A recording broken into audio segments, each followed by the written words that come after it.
Pemerintah siapkan skema baru pengupahan yang akan masuk dalam paket kebijakan ekonomi Jilid 4. Nantinya RPP baru akan memberikan kepastian pada investor maupun pekerja dalam skala maupun struktur pengupahan.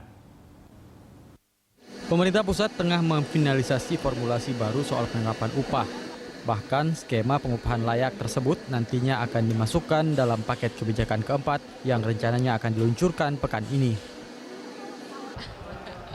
Menurut Menteri Tenaga Kerja Hanif Dakiri, selama ini isu terkait kenaikan upah menjadi komoditas politik, bahkan menjadi isu kampanye para kepala daerah jelang kampanye. Dampaknya, kepala daerah menetapkan kenaikan upah minimum di luar batas kewajaran dan tidak sesuai dengan Undang-Undang Ketenagakerjaan. Untuk itulah, Hanif Dakiri menekankan sudah saatnya serikat pekerja lebih memperhatikan upah layak dan tidak menitik beratkan pada upah minimum.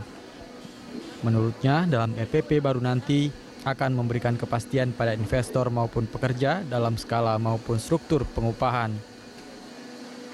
Yang penting gini, kalau buat saya bahwa kita ini membutuhkan kepastian di dalam upaya kita untuk meningkatkan kualitas hubungan industrial itu.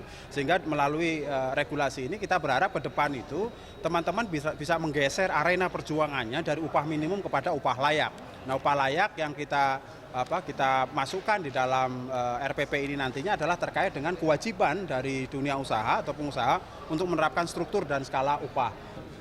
Sementara itu, Ketua Umum Konfederasi Serikat Pekerja Nasional Pusat, Kristiadi, menyambut baik rencana pemerintah untuk merombak skema pengupahan karena dinilai akan lebih transparan dan lebih mudah. Rumusannya kan sederhana, upah minimum yang berlaku kemudian ditambah dengan inflasi dan pertumbuhan ekonomi nasional, gelondongan yang tadi diceritakan Pak Menteri. Itu akan mudah dipahami karena orang bisa membaca lah, misalkan inflasi nasional 6%, pertumbuhan ekonomi misalkan 6%, bisa dibaca itu 12%. Maka secara serentak di daerah-daerah sudah bisa melihat pasti kenaikan upah minimum kami di daerah A akan 12% begitu. Sekarang yang terjadi kan tidak begitu. Yang terjadi tidak begitu. Kenaikan upah minimum itu menjadi sebuah ketidakpastian. Pertama, ketidakpastian bagi pengusaha, kedua juga jangan salah, ketidakpastian bagi pekerja. Nantinya skema pengupahan baru akan lebih fokus pada inflasi dan pertumbuhan ekonomi sehingga tidak akan ada kisruh dalam penetapan upah ke depannya.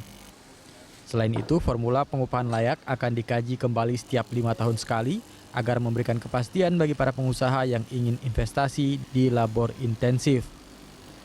Bahkan kebijakan pengupahan ini diharapkan juga dapat memberikan kepastian bagi para investor dan semakin meningkatkan investasi di sektor padat karya. Anggia Kusumawardaya, Adrianto, Berita 1, Jakarta.